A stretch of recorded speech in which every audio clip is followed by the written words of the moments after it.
We live in a digitalized world.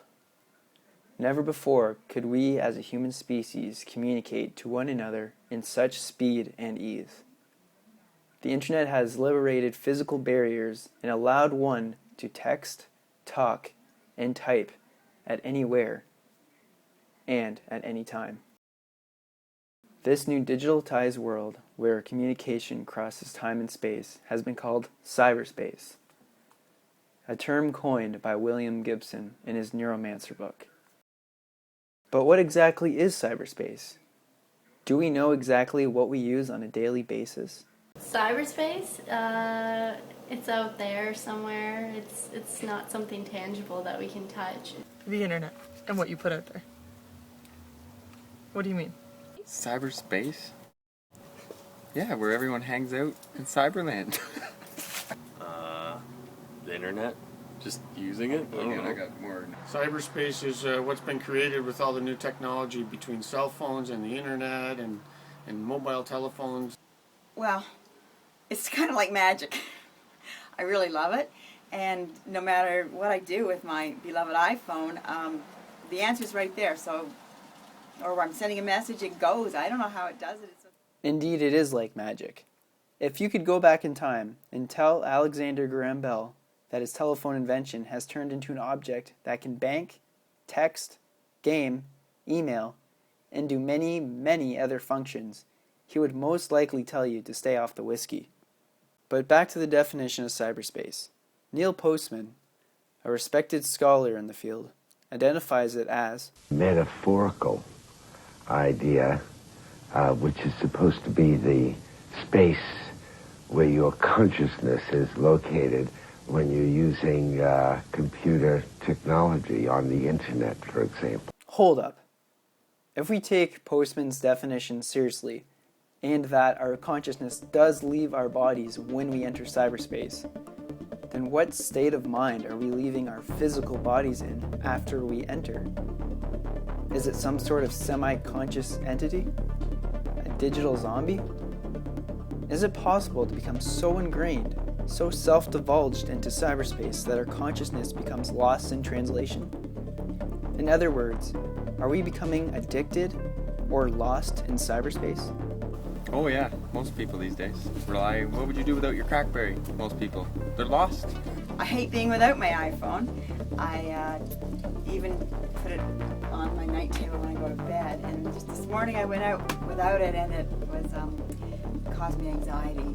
I didn't have it with me. I don't know, every day I use my computer, and if I didn't, I'd be lost. Are you lost? Well, I don't know if I didn't. Well, I don't know, I could probably be without it, but I choose not to. No one leaves home without their cell phone. You have 8-year-old kids with cell phones. My dad has kids in his 8-year-old, like his grade 8 class that have nicer phones than I do. Actually, they have little Bluetooths and everything.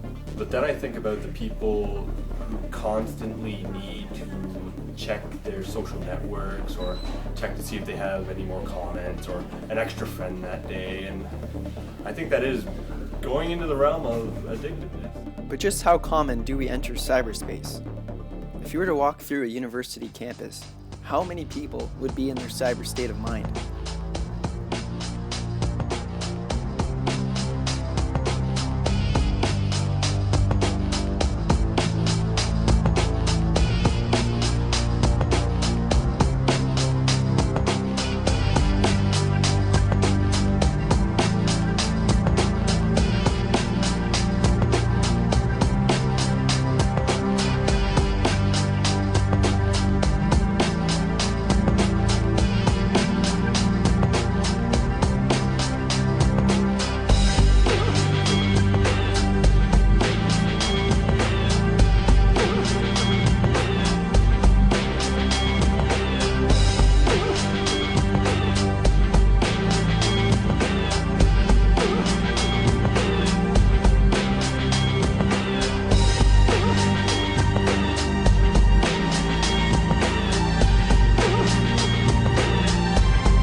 As Marshall McLuhan famously stated, the tools that we shape end up shaping us.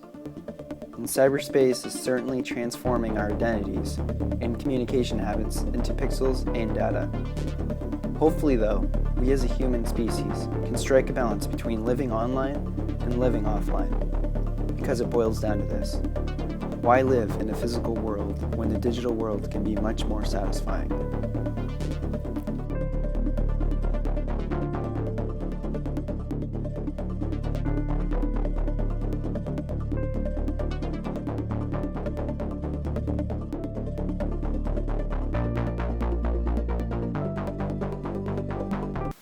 Do I feel technology is distracting? I guess. Oh, excuse me, sorry. Hello? Yeah, just one sec. Sorry, what was the question?